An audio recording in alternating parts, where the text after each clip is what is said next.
ছেলে আর মেয়ের ভালোবাসা, এটি শুধু দুটি মানুষের সম্পর্ক নয়, বরং দুটি ভিন্ন পৃথিবীর একে অপরকে বুঝতে শেখার গল্প। প্রথম পরিচয় থেকে শুরু করে বন্ধুত্ব, তারপর অজান্তেই জন্ম নেয় এক গভীর অনুভূতি।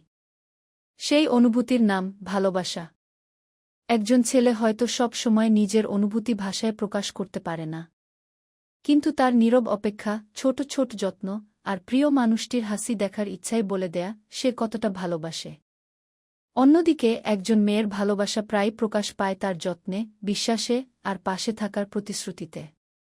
সে চায় নিরাপত্তা, সম্মান আর এমন একজন মানুষ যার কাছে সে নিজের মতো থাকতে পারে। ভালোবাসার শুরুটা যত সুন্দর, পথটা তত সহজ নয়। ভুল বোঝাবুঝি, দূরত্ব, ব্যস্ততা কিংবা জীবনের কঠিন বাস্তবতা সবই এই সম্পর্ককে পরীক্ষা করে। কিন্তু সত্যিকারের ভালোবাসা কখনো নিখুঁত হয় না, এটি ধৈর্য, ক্ষমা, বিশ্বাস এবং একসঙ্গে বেড়ে ওঠার নাম। অনেকেই মনে করেন ভালোবাসা মানেই সারাক্ষণ একসঙ্গে থাকা।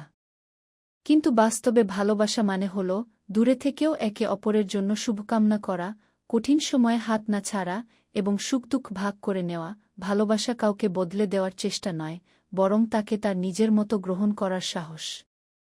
একটি সম্পর্ক তখনই সুন্দর হয় যখন সেখানে সম্মান থাকে। বিশ্বাস ছাড়া ভালোবাসা টিকে না, আর সম্মান ছাড়া ভালোবাসা পূর্ণতা পায় না। সম্পর্কের সবচেয়ে বড় শক্তি হল খোলামেলা কথা বলা, একে অপরকে বোঝার চেষ্টা করা এবং ভুল হলে ক্ষমা চাইতে শেখা। সময়ের সঙ্গে সঙ্গে সৌন্দর্য বদলে যায়, বয়স বাড়ে, জীবন পাল্টায়। কিন্তু যদি সম্পর্কের ভিত তৈরি হয় বিশ্বাস, সম্মান এবং আন্তরিকতার উপর, তাহলে সেই ভালোবাসা সময়ের পরীক্ষা আরও দৃঢ় হয়ে ওঠে। শেষ পর্যন্ত ছেলে হোক বা মেয়ে, প্রত্যেক মানুষই চায় এমন একজন সঙ্গী যে তাকে বুঝবে, সম্মান করবে এবং জীবনের প্রতিটি মুহূর্তে পাশে থাকবে। কারণ সত্যিকারের ভালোবাসা শুধু হৃদয়ে অনুভব করা যায় না, এটি প্রতিদিনের ছোট ছোট কাজ, ত্যাগ, যত্ন এবং আন্তরিকতার মধ্যেই বেঁচে থাকে। ভালোবাসা কখনো জোর করে পাওয়া যায় না।